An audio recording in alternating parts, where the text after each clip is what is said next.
This is the Team Objection podcast for April 15th, 2021, episode 479. It's tax day, and that's the only thing we're going to talk about with that. But it's actually not. They moved it. Yeah, it's like last year. What did it end up being last year? Like July when it was due? It was like July. I think it's May now. I think they only gave me an extra month, which is good because I actually haven't finished my taxes. This is the latest I've ever done it because I actually owe this year. We'll get to plenty of boring stuff later, like taxes, and Dave has a review that he's going to do. That Shaun was super excited about. It will also be boring. He begged me to do it. But first, I read an article. Oh, boy. And what I should stop doing is reading? Is frequenting message boards. Yes. But before that, I should probably just stop reading the articles to begin with. So here's the problem. IGN, it has become very popular to hate on them. So I found myself defending them. And then they write an article like this one, and I'm like, you guys make it really hard for me to support you and back you up. So in what my favorite pastime in the world is, I'm going to touch on Space Jam again, but like tangentially. And that's, that's what I love. I mean, I can do that too. No, you have to talk. We're drinking because we expect you to talk for the next 4 minutes. So it's the drinking game. You mentioned Space Jam. Yeah. So here's the issue. Okay. And I have two of them with this article. So the article bitched and moaned that there were a bunch of IPs that were part of the Space Jam 2 trailer. Oh, that article. I didn't read it. Yeah. But I saw the headline. So they were arguing that basically putting all these IPs in, like Ready Player One and the Lego Batman movie and whatever, or I guess the Lego movie also, all the Lego movies, is like it dilutes the content, it makes it very derivative. And so my problem, Dave, is like, why can't people just like have fun anymore? As far as I can tell, these are just like, they're frequenting the stands of the games. So rather than just like animate a bunch of bullshit, whatever, they're like, yeah, we'll have other people from the properties that we own in the stands. I thought it was fun and kind of like cute and clever. And they're saying it's like the death of cinema. Okay. Well, I mean, I've been saying that forever. Why not just have fun with it? So I agree with you. So I don't know if you're looking for a contrarian view here because you're not going to get one. Well, so here's the main thrust though. So I have an article. I have an issue. I should write an article. I have an issue with that part of the article, like the direct criticism of Space Jam. I think more of an issue, and I'm seeing it more and more these days, is in-depth articles about trailers. Minutia. Oh, okay. Mm-hmm. And I mean, minutia, sure. There's plenty I could bring up on IGN again, but like a full depth, in-depth trailer about a movie analysis. My words are all mixed up. In-depth article analysis that is an analysis of a movie based only on the trailer that we have no context or information about. So I am supposing that all the extra IPs in the movie are just going to be in the stands. The point is, I don't know for sure, but neither do you. And you dedicated like 1,000 words to this thing. I mean, to be fair, we dedicated a half an hour to a 2.5-minute trailer last week. Here's the thing. Unless if they did a thing where I'm going to review the trailer. Okay. Here's what I saw. I'm fine with that. And that's what we did. This was indicting the movie for including too many properties when you don't fucking have any clue what the movie's going to be about or to what extent they're going to be in it. Mm-hmm. And you're just writing it off. And it just bothers the hell out of me. I know it's an opinion piece. This shit like this drives me crazy. Yeah, it's so unfortunate how much that still drives traffic. Opinionated pieces, clickbait, gotcha, that type of stuff just drives activity, drives traffic to your site, and you have to like have this hot take to be relevant. It seems you can't just be like, wow, well, I liked this, this part of the trailer looked interesting, I'm really excited to see what comes out, and I don't know if I like this, but maybe they'll surprise me. If that's your mid-level take, no one's gonna click on your article. It's an advanced form of clickbait because we've all made fun of like the buzzkill standard where it's these types of lists and this person's going to hate this number and blah, blah, blah, right? But people are starting to get a little more wise to those. I mean, that'll work on some of the, 60-plus-year-olds on Facebook, but by and large, people have seen enough of those now to where that's not going to be the thing that drives it anymore. And besides, even if that were the case, and it is, there's the added issue of this also keeps people on the page. Those articles, people would click through, scan through it quickly to see what number certain things were, and then close it. Be like, all right, whatever.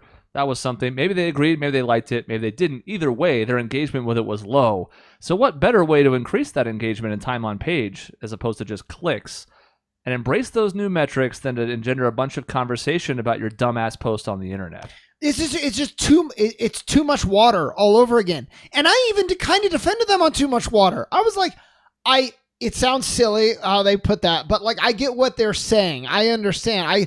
In a way, felt the same way about the game. I wouldn't have phrased it like that. This is like taking a thing and then you push it to the absolute extreme. Maybe it won't be good, but is it going to be the death of all cinema? Probably not. And obviously people keep paying to go see it. If they didn't, this wouldn't be it wouldn't keep happening. So there is an audience for like that familiarity. Some people like it. I don't see what the big fucking deal is. I agree too, because if you're allowed to not like a movie that someone else likes, or you're allowed to not like a movie that a vast majority of people like. I mean, that happens, and it seems like you're ostracized for it. So it seems like these articles are written almost in a sense of getting the popular opinion out there that everyone needs to follow out there early, if that makes sense. Like, this is the angle we're coming at, and you better agree with it, or someone else better write a better article that convinces everyone else the way to think. And it seems like a lot of people want to be told what to think. It wasn't even like, I have a concern about this trend. It was, this is killing movies. Well, yeah, this is the worst thing ever. Yeah, way too wishy-washy to go that direction.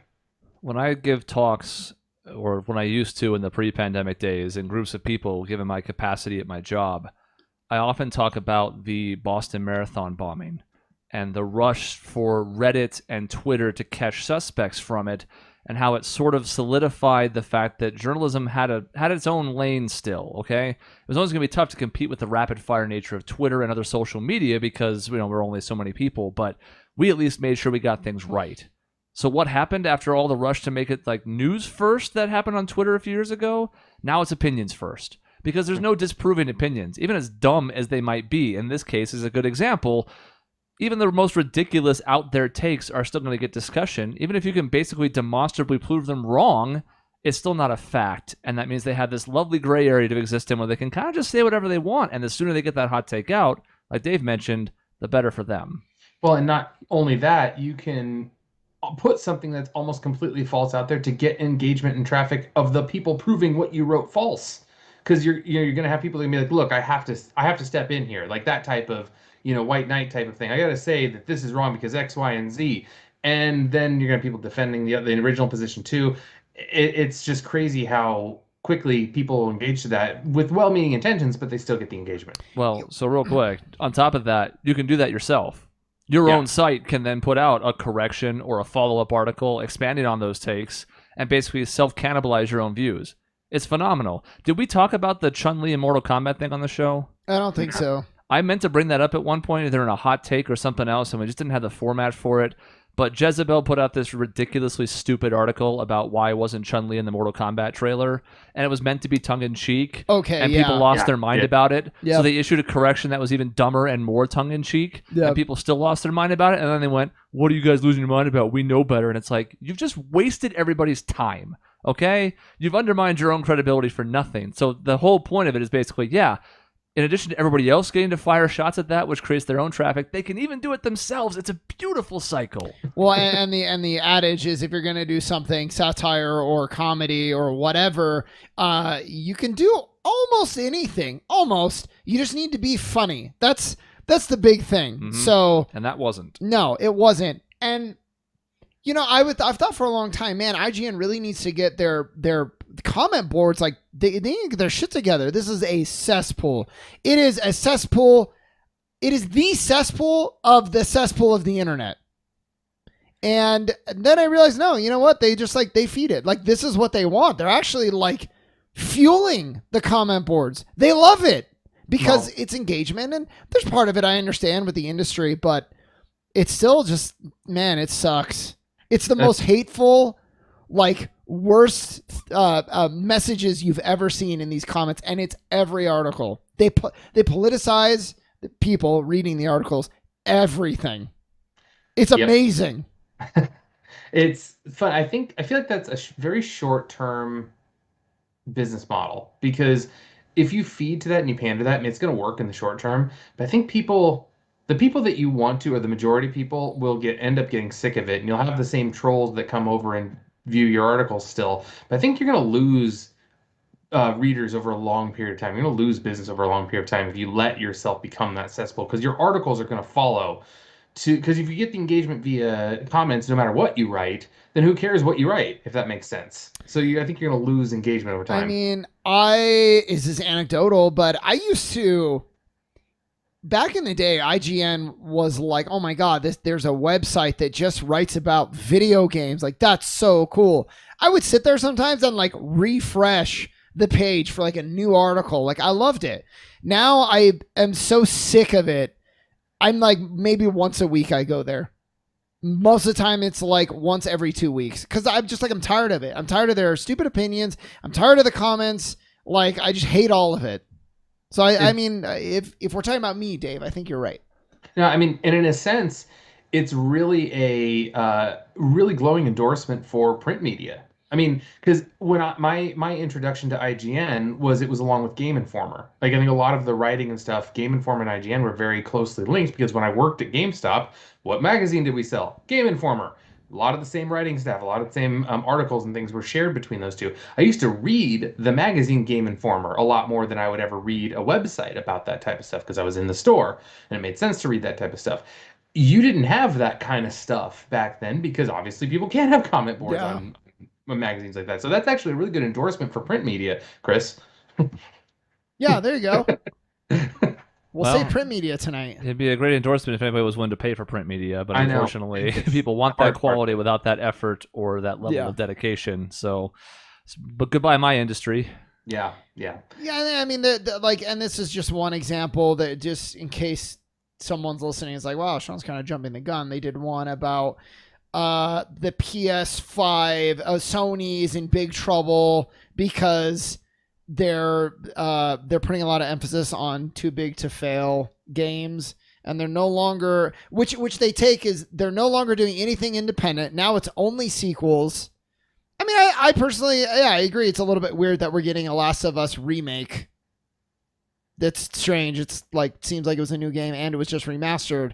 But I also am not equating, now we're never going to get another unique game on the PS5. It's just wild. Well, I mean, no one can get a PS5, so that's maybe part of the problem. So what does it even matter? Yeah. What user base needs new games? To me, this is part of another issue too. It's not the same because IGN themselves don't do this, but the thing I'm seeing a lot more on the internet now is, we talked about those dumb like trade rumor articles with, basketball and other sites. Those crop up, right? But I see that a lot with pop culture too, where they'll make an entire article out of a tweet. And that tweet might not even have any substance. It might not even be this like, okay, this is an official announcement from a company. It might be like, we talked to the director of this anime, and he was asking fans if they were interested in the new season that might not come out for a while. And then they have like paragraphs of background and speculation and meaningless fluff. It's like, man, we're so desperate to get people to consume our media, and I don't mean newspapers, but just in general, that like we've lost our way completely. I wonder if the Google's going to change their algorithm here soon, because what we're getting is an article of, when does My Hero Academia season 5 air? We don't know. Okay. Yeah, no, but My Hero Academia is a show about like a blah, blah, blah. Yeah. And then in season 1, blah, blah, blah, blah, blah. And fans really enjoyed blah, blah, blah, blah, blah. But, and then it's like, what was season 4 about? And then you go there. And then the bottom, it's like, when will season 5 air? It's like, it's unknown. And you're like, but that, typically those articles will track okay because they hit all the things. It's actual written content. It has all the keywords, but it's not forced in there. And it's like, that type of writing cannot continue to be rewarded because it's bullshit and it's not actually what anybody's looking for. Mm-hmm. Yeah, especially when they put the answer at the end to make you scroll through their whole thing, which is how they get the ad money. Yeah, and it's even better when they don't have any freaking clue. Yeah, exactly. It's funny, Chris, you mentioned, people who are writing their articles or writing an article about a tweet. ESPN just did this. Their whole top 25 players under 25 years old. They literally released this list on their ESPN Plus, their paid platform. And then every single talk show they had the next day had discussions and debate about this list. It's like, you guys put out this list. You're just like feeding yourself content somehow and then acting like it's a controversy. Well, you did it. And it's funny. Well, yeah, I mean, you're absolutely right. And then it was just interesting that like it hits all the like, okay, we got to jerk off Luka and Zion, like, of course, right? But then we also need a little bit of controversy. So let's put like Book and some others way down. Let's do a wild increase. Let's put LaMelo third. And it's like it's so like carefully crafted, it seems like, to hit exactly what their agenda is, but not actually evaluate basketball. Which is why, like, the more these things come out, the more the lack of sensitivity people have towards them. I mean, the collective Suns fan response, at least the intelligent ones, are like, this is stupid, move on. Like, that type of idea. Yeah. Like, years ago, I think you and I, the three of us, would have been like, oh, I can't believe they rated Booker this low. And now we're like, whatever, that's dumb. And it's smart because they've tapped into the inarguable, because the whole thing was supposed to be based on potential. So it was like, okay, it's not who's the best right now, it's who has the most potential out of all these stars under 25. And you could argue like, well, Booker's got to be somewhere close to his ceiling, right? He's not going to get 2 times better than he is today. So you can see where they're coming from, but you can't argue what potential is. There's no way to quantify potential. There's no measurement for potential. This isn't a video game where there's a slider where you go, ooh, Booker has an 88 potential. It doesn't exist. So now they've created a thing that they can argue against, where they already had their like ranking of players every year, where they go, what is it, 1 to 100 or whatever? But they rank everybody in the NBA, don't they? Mm-hmm. They don't go all the way. I think they just go to 100. But yeah, it's everyone in the right. NBA. Either way, that's one where you can at least create arguments and the like, and that was smart and savvy, right? Because you'd be like, well, LeBron at 4 is stupid. With Giannis at 3, they should be reversed. Now you're arguing things that have no basis in fact. So it's clever for them because they can fill a whole afternoon of talk radio and afternoon TV shows with absolutely fucking nothing. Well, and I was even going to clarify, like, potential, like, Booker is, you know, some of those guys, their best case scenario would be Booker. So why are they higher? But now I'm just feeding into it myself. Right. And why is Luka that high up on the list? Because Luka's clearly about done. Yeah. He's really good. Okay. Again, we're not arguing against Luka. He's probably going to be a top 10 NBA player for a long time. But his numbers this season are basically what they were last season. So what's his potential? That's a great point. And so how are you rating it? Oh, it's whatever you feel like. It's my algorithm, actually. It's what I just said. Yep. Exactly. A computer did it, probably. I think, you know, this thing makes me want to go sign up for something like The Athletic, where it's like, look, I'm going to pay $5 to $10 a month. I'm going to get quality articles, and that's what I'm going to read. Like, it makes me want to do something like that, and I hope people do catch more on that and kind of move back towards that subscription model. I mean, that's how print industry started, actually, way back, 125 years ago. It used to be the paper boy on this news corner yelling about some article that didn't actually exist in his paper to sell papers. And they're like, well, we don't have to be outlandish if we have a subscription. And that's how we had journalism. And now here we are back. That son of a bitch was BuzzFeed before BuzzFeed. Exactly. Extra, extra, read all about it. It's not even in the paper. You get hoodwinked for a nickel. So, Dave, you did a plug. I want to just really quick do a plug. We played Pandemic Season 0. So this is the 3rd game of Pandemic Legacy. You went back in time? That they've released. What was that? You went back in time? Season 0? Yeah, actually, it is a prequel, and chronologically as well. Like, it actually takes place in the 60s. And what I like, I love this series. I realize it's like Bloodborne and Dark Souls in like board game form, because it's fucking hard and you get your ass kicked and it's difficult. And sometimes you're like, why are we putting ourselves through this? But then when you come out the other side, it's so rewarding, and your planning and thought and debate has actually paid off. And, not always. In our last game, we got absolutely screwed over from just random chance. We had the perfect play planned out, and we just drew a bad card. But that's like part of the fun. So I want to plug Pandemic, all of them. Pandemic Legacy, the base Pandemic game is fine, but yeah.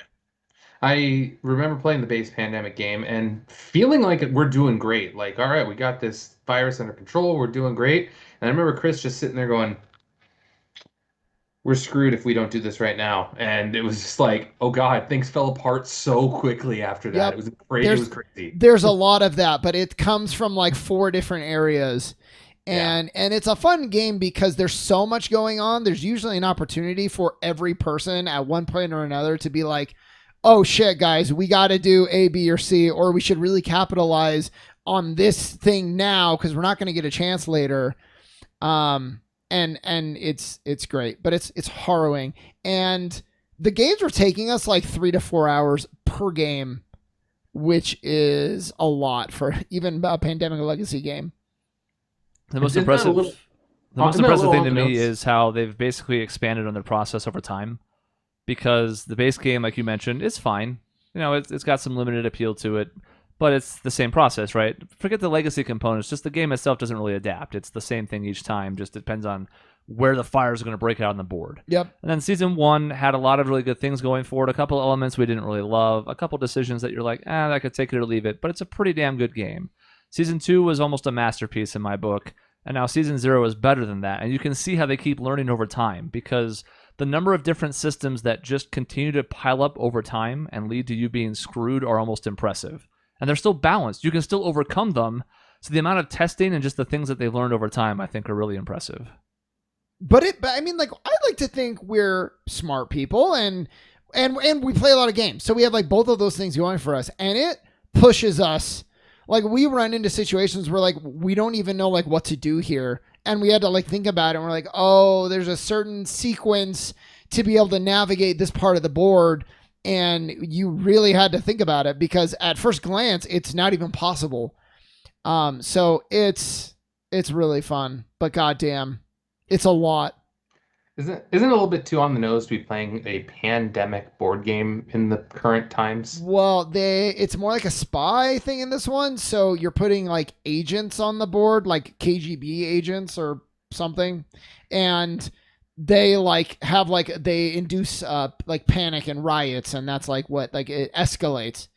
So they kind of got around that, but then they introduced disease cubes anyways at some point. So Yeah, because it is the lead up to season 1, and we know what happens in season 1. There's an outbreak of disease. So I think this was their way of working around it because they were really originally developing season 3, and then the pandemic hit. And I think the idea was like, yeah, we can't release a full-blown game about a pandemic in a pandemic, even though people have a lot of time to play it because of the pandemic.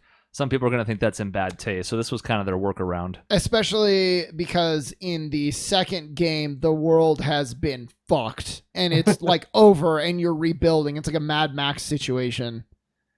So yeah, I can see why they wouldn't maybe want to go there. Do you know, Chris, are they doing I thought I read somewhere that they're like, we're good, we're done. Season 0 kind of wraps up everything we wanted to do. Have you heard anything like contrary to that? Or I haven't read up on it. It's possible they spun their work on season 3 into season 0. Yeah. I have no idea. So anyways, that's my plug. All right. Dave also has a final plug. I have a final plug. My final plug has been, for the video viewers can notice that this guy's wearing glasses, this guy's wearing glasses, this guy isn't. Yeah, but you And I never wear glasses for the show. I do sometimes. Go back in the history, I do sometimes. Although I won't be anymore because I have got laser eyes now, is the way that my kids describe it. Yes, you do have laser vision. I have laser vision. I got LASIK, and Shaun was very excited for me to tell all the gory details of how this surgery works. So I'd be glad to give a spoiler of if you're squeamish, you might want to just be careful on this part. Cool. Let's go. All right. So the crazy thing about LASIK is it is a fast procedure. You go for a consultation about the week before. They tell you if you're a candidate. And then when you're ready to go in for the surgery that morning, you come in the office and they give you some eye drops to numb your eyes. And they give you about 5-10 minutes for those to sit in, lay you down on a table, and then they create what's called the corneal flap, which literally means they cut a layer of your eye off. No. You're going too fast. So they lay you down, and then like, what did they like tell you? And like, what do you have to do while this is happening? Literally look at a light. That's it. Like you just look up. They say, Can you blink? Oh, well, hold on. Yeah, part of that is they also, in order to ensure that you're not blinking, is they literally put a suction cup on your eye to hold your eyelids open. and literally hold your eyes in place. So what I had the next day afterward was a big red spot right here on this eye, on the interior of this eye, that they like to call a Lasik hickey because it's the suction cup is what actually gives you the red spot on your eye. Sure. So yeah, they put the clamp on your eye and create what they, like I said, they call the corneal flap, where they cut into your cornea. They do that with the laser. You actually lose your vision for a moment, which is kind of scary, but they gave me a heads up beforehand, which is very nice. Um, and they do that on both eyes. Then they have to stand you up to move you to the actual LASIK machine. And your vision's all very blurry and watery at that point. But they lay you down and you look up and you see there's a green, this one at least was a green laser, a green light, and then there are red lights on the side. The doctor told me the green light's for you and the red lights are for me. I'm like, okay, well, Excellent. so then they put another sort of device. I couldn't even see what it was. They put another sort of device on your eyes to hold your eyes open so you can't move. They tell you to look at the green light, and they take a little instrument and move your cornea over so that they can shoot you with the laser. Can you like feel? And I know obviously it's not like pain, but like, can you feel it? Mm-hmm. Mm-hmm. You can quite literally see, like, it looked like a contact was moving. I didn't have contacts in my eyes. You could look like contacts moving. I kind of felt like a glide, and then the laser started, and literally I didn't feel the laser. I smelled it, which was the weirdest thing. Jesus. There was literally a smell, like a burning smell. I'm like, it's cutting my eye right now. But the good part of that is that the laser portion of it literally took 11 seconds on my right eye and 12 seconds on my left eye. That's it. And the doctor literally counted down for me, so I knew how long it was going to take. When they did the one eye, they put just a Band-Aid over the eye they weren't doing, switched it, and literally once that was done, they kind of moved the cornea back. It has an insane good bonding policy, so it just kind of pops back in and sits there. I sat up and I could read the sign on the wall. Like I couldn't, it was all blurry before. Wild. I sat up and looked over and literally the sign, they have a sign on the wall that's on the opposite end of the room that said welcome to 2020 vision, and I could read it. It was a little foggy at the moment, but I could read it. And before it was all blurry. It was insane. So how long from the moment you entered the room to leaving? I entered the room at, I want to say, I got to the office at 8 o'clock, entered the room at 8:10, and I was out of the room by 8:40. And out of the room, like, so when was the operation done? Because there's probably like a little bit of like recovery, sit here and... Nope, they, after the laser went in, I stood up, I walked over, and the doctor just gave me a quick look at, whatever the little light, the little machine where you put your chin in and they kind of zoom in on your eyes. Yeah, I sat in there and he looked at me and said, all right, looks good. The next 2 hours is going to suck. Go home and take a nap. It's going to feel like someone poured sriracha in your eyes, so go home and take a nap.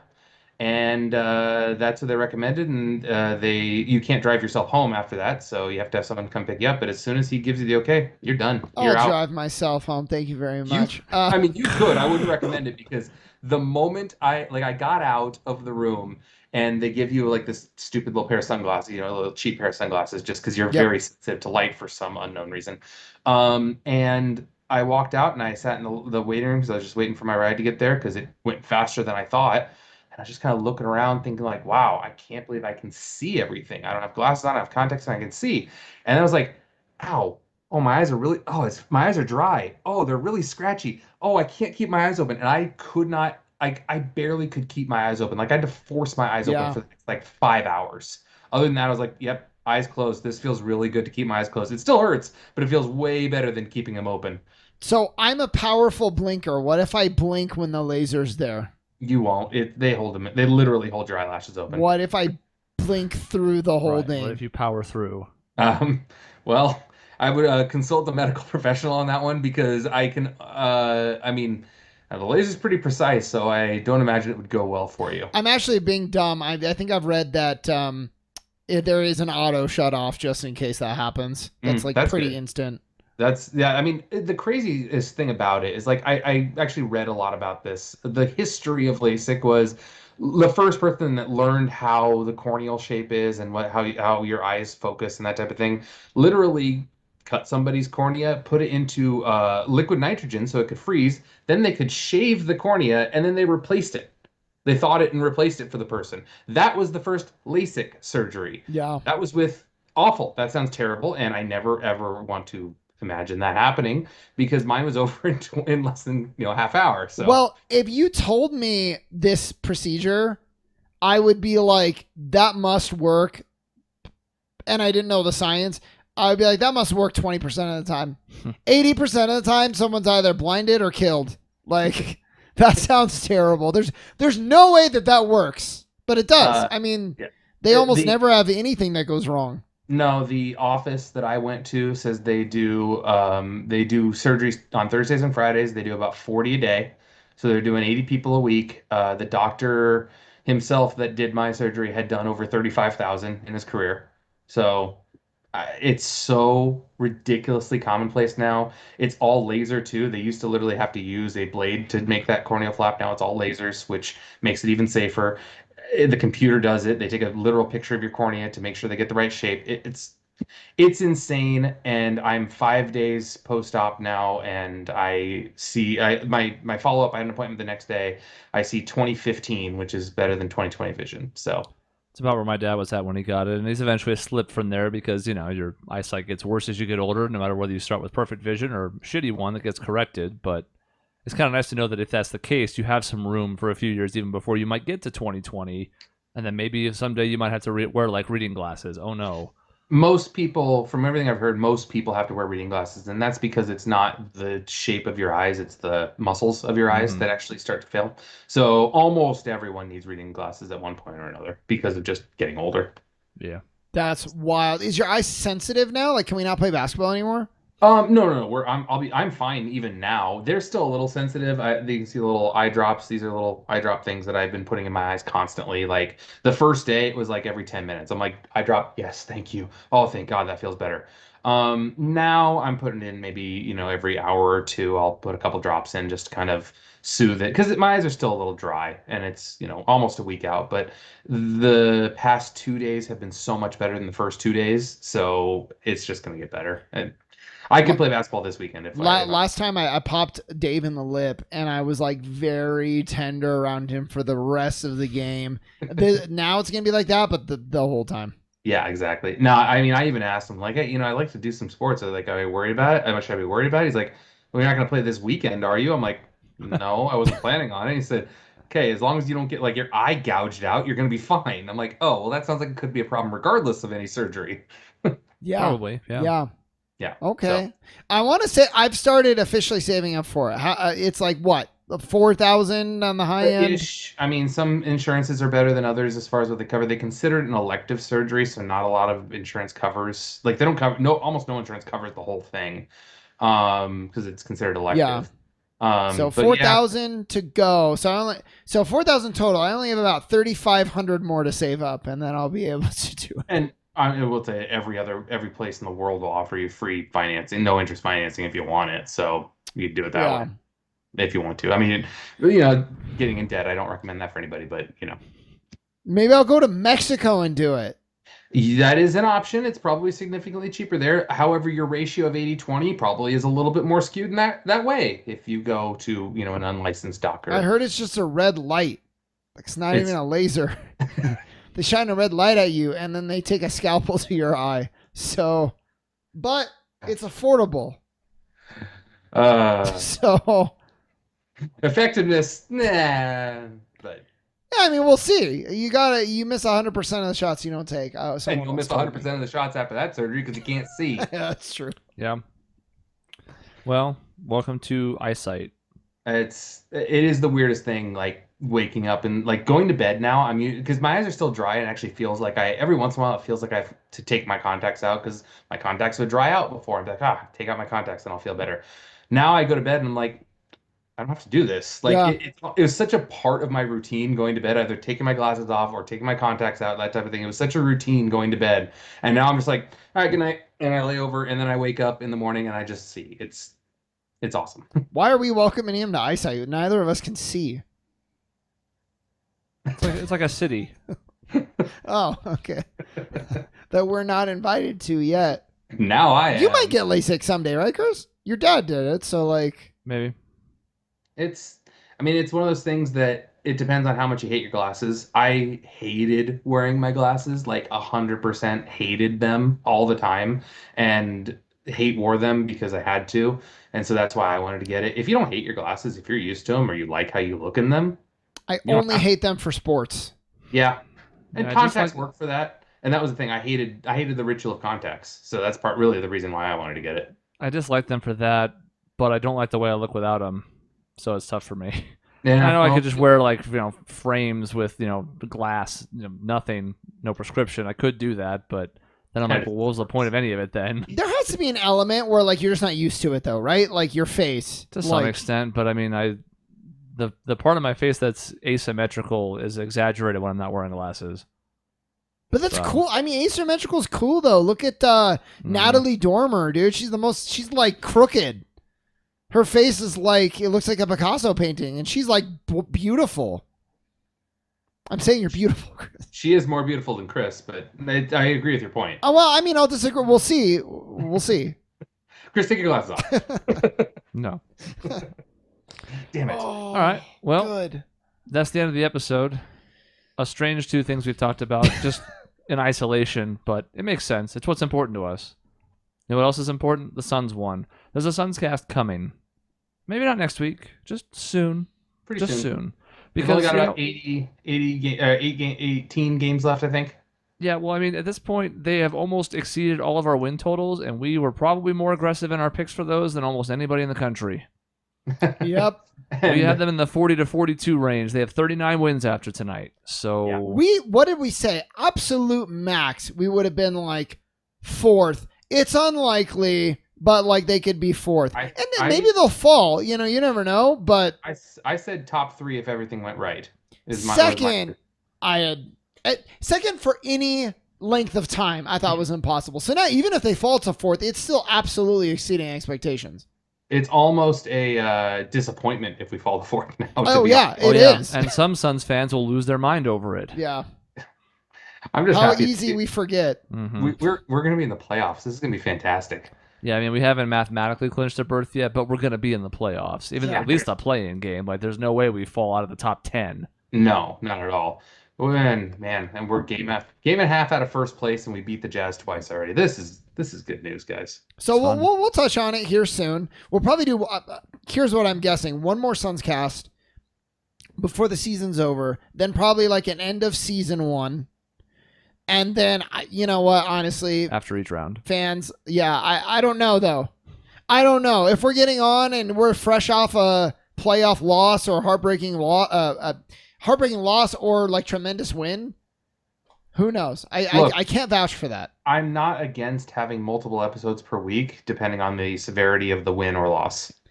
We're saying fans, you might hate this. Yeah. Not first round, but if we advance to anything meaningful, even conference finals, which is, we've been there, but we haven't been. It'd be uncharted territory, let's put it that way. Yeah. Because we haven't had a chance to clinch a conference finals since we went to the finals, correct?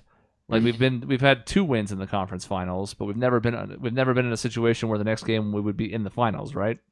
Correct. So that would be something brand new and fresh, just being up 3-2 or whatever, or 3-3 in a series, being like, oh shit, one more win and this happens, and then of course like every game of the finals we'll do a post game. I don't give a shit. Yeah, no kidding. I'll stay up all night for that. It might be 10-15 minutes, but we'll do it. Yeah, we've only ever won 2 games in the conference finals. Yeah, other than times we went to the finals. Well, yes. Yeah. So that's the future, but we'll see. Look, I mean, they're 30-7 in their last 37 games, so like there's a lot of things to talk about. Actually, 31-7. Excuse me. The funny thing is, we did a Suns cast when they were 8-7, and Shaun was like, "Guys, talk me off the ledge." Mm-hmm. I think we were right. We were right to talk. Yeah, that's one thing we can hold over him forever now. And I've realized like with the Jazz win that even if we had come back and like lost to, I think we played Washington, I would have been like, I don't have the same concerns because we've shown that we can beat good teams. So like, I'm okay, And the Jazz lost to Washington, and I don't think all the Jazz fans were on the ledge. Well, probably. not. I've seen a few articles, but this goes back to what we talked about in the beginning, where there's some people that are just going to be like, yep. Happened to Denver. Denver had won 9 straight, and they lost to somebody who sucked. I forget who, a few nights ago. And it was like, is this a bellwether for the fall of the Denver Nuggets? It's like, you're still 9-1 in your last 10. You can't beat everybody. That's absolutely true. In my defense, I have last season to contend with. And I know that was like a weird situation, but I was so hopeful in the beginning. And we lost like 20 straight after that. So, yeah, and the Nuggets had a huge blow, and I feel bad for them. I really do. Losing Jamal Murray for the season is rough. Yeah, can't celebrate it, but it does help us. It does, but it sucks for them. That's for sure. I feel really bad. I looked it up. He's 24 too. Yeah, Oh, and he's he had Devin one of Booker's those, age. He had the injury on the other leg, which is one of those like, I mean, who knows? But it could be another situation where it was overcompensating, which happens a lot. It seems like. And they were playing their 6th game in 9 nights. Now, he didn't play in all those, so it doesn't really work as a schedule criticism. But nonetheless, maybe he felt pressure to come back because they had played so many and people were tired. I mean, it's a factor, but it's still just an unlucky situation. And again, I said this to Shaun when I showed him the clip. It's like, it's non-contact. So that's... Yep. We saw it happen to Eric Bledsoe. We've seen it in other sports. When you crumple, when there's nobody around you, it's almost always your season is over. And it was interesting because Steph Curry threw his hands up in this little detail when we watched it, and that could have been a few different things, but I think he's a nice guy, so I think he was basically like, not again. Like, this keeps happening, and this is terrible. Mm-hmm. So, because I mean, who knows? Hopefully, he comes back 100%. But I mean, not everybody does.